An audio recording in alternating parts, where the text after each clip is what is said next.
오늘의 큐티 말씀은 열왕기하 5장 15절부터 27절입니다. 제목, 나아만의 치료는 하나님과의 거래가 아닌 하나님의 선물. 먼저 앞뒤 문맥을 살펴보겠습니다. 열왕기하는 장별로 여러가지 에피소드를 묶어두었습니다. 열왕기하 1장은 엘리야와 아하시아 왕 이야기, 열왕기하 2장은 하늘로 올라간 엘리야 이야기, 열왕기하 3장은 연합군이 모압을 치러 가면서 있었던 이야기, 열왕기하 4장은 엘리사의 4가지 기적 이야기, 열왕기하 5장은 나아만 장군의 치료 이야기로 구성되어 있습니다. 북왕국 이스라엘과 적대국이었던 아람 나라 장군 가운데 한 명인 나아만이 나병, 문둥병에 걸려 회복되는 과정을 기록하고 있습니다.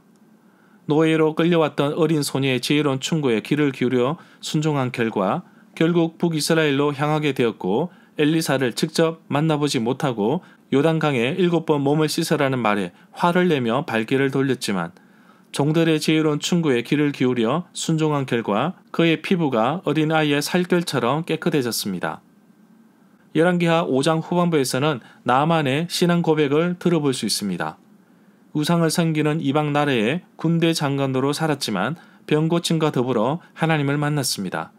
그러나 늘 엘리사 곁에서 살아계신 하나님을 만나면서도 욕심에 눈이 멀어 하나님께 불순종하는 엘리사의 종 게하시도 발견하게 됩니다. 문단을 나눠보겠습니다. 15절부터 19절은 나아만 장군의 믿음의 고백, 20절부터 27절은 게하시, 욕심의 눈에 멀다. 15절에 보면 나아만 장군이 하나님의 사람 엘리사에게 돌아와 자신이 온 땅 가운데서 하나님이 계신 곳은 이스라엘 밖에 없다는 사실을 이제야 알게 되었다며 자신이 드리는 선물을 받아달라고 부탁하였습니다. 나아만 장군이 북이스라엘로 출발할 때 언 10달란트, 금 6,000개, 의복 10벌을 가지고 가게 하였습니다. 16절에 보면 그러나 엘리사는 나아만 장군의 선물을 거절하였습니다. 엘리사의 고백에서 볼 수 있는 것은 여호와께서는 사람의 선물이나 힘에 의해서 움직이지 않으신다는 분임을 다시 한 번 더 강조하고 있습니다. 17절에 보면 이 구절부터 나아만은 자신이 살던 곳으로 돌아가게 되면 일어날 일종의 종교적인 갈등에 대해서 언급하고 있습니다. 엘리사에게 흙을 요청한 것은 이 사건을 기억하기 위함이고 자신이 치유되고 여호와를 만났던 땅을 기억하기 위함이었다고 볼 수 있습니다. 끝부분에 오직 여호와께만 제물을 바치겠습니다 라고 말한 이유는 신은 단지 자기 땅에서만 숭배될 수 있다고 믿어왔기 때문으로 보고 있습니다. 18절에 보면 나아만은 여호와께 한 가지만 용서를 구하는데 자신이 모시는 왕이 림몬의 성전에서 예배 드리려고 그곳으로 들어갈 때에 자신의 부축을 받아서 신전에 들어가야 하므로 자신이 림몬의 성전에서 허리를 굽힐 때 여호와께서 이 일 때문에 자신을 벌하지 않고 용서해 주기를 원한다고 말합니다. 림몬은 셈족이 섬기는 네우 및 폭풍의 신인데 열왕기상 15장 18절에서는 다보림몬, 림몬은 좋다 이라는 이름이 림몬에서 나왔습니다. 나아만 장군은 신앙의 고백을 하였지만 타협하지 않을 수 없어서 먼저 용서를 구하는 모습을 볼 수 있습니다. 이에 대해 엘리사는 19절에서 평화의 인사로 허락해 주고 있습니다.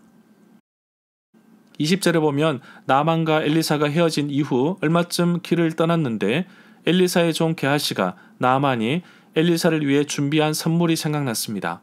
그리고 뒤쫓아가서 뭔가 하나라도 받아야겠다고 생각했습니다. 엘리사의 종 게하시는 여호와의 이름을 남용하고 있었는데 16절에서 엘리사가 자기 자신은 선물을 받지 않겠다고 말할 때에 사용한 맹세의 형식을 그대로 사용하고 있습니다. 바로 자신의 욕심을 채우고 다짐하는 데 사용하고 있습니다. 22절에 보면 게하시는 엘리사가 보냈다며 방금 에브라임 산지에서 선지자의 제자 가운데 두 젊은 청년이 왔는데 그들에게 은 1달란트와 옷 2벌을 주면 좋겠다는 엘리사의 말이라고 전합니다. 나아만 장군이 아람에서 가져온 선물이 6절에 나와 있습니다. 은 10달란트와 금 6,000개와 의복 10벌이었습니다. 그러나 엘리사는 16절에서 이 선물을 거절하였습니다. 23절에 보면 나아만은 게하시에게 억지로 은 2달란트를 두 자루에 넣고 옷 2벌을 꺼내어 주었습니다. 25절에 보면 엘리사의 물음에 게하시는 아무데도 가지 않았다고 대답합니다. 26절에 보면 엘리사는 게하시의 행동을 알고 있었습니다. 27절에 보면 엘리사는 나아만의 나병이 게하시에게로 옮아 갈 것이고 또 게하시의 자손도 영원히 나병을 앓을 것이라고 하였습니다. 게하시에게 문둥병이 생겨서 눈처럼 하얗게 되었습니다. 절마다 상세한 설명과 구절 해석, 핵심 내용과 중심 줄거리는 네이버 블로그에 올려져 있습니다. 내게 주시는 교훈입니다. 나아만 장군과 사도행전 8장 26절부터 39절에 나오는 에티오피아 재무장관 네시를 보면서 이들은 이방인이지만 이스라엘 땅에서 병고침을 받았거나 구원을 받았습니다. 이곳에서 하나님을 만났고 새로운 깨달음 속에 각자의 나라로 돌아갑니다.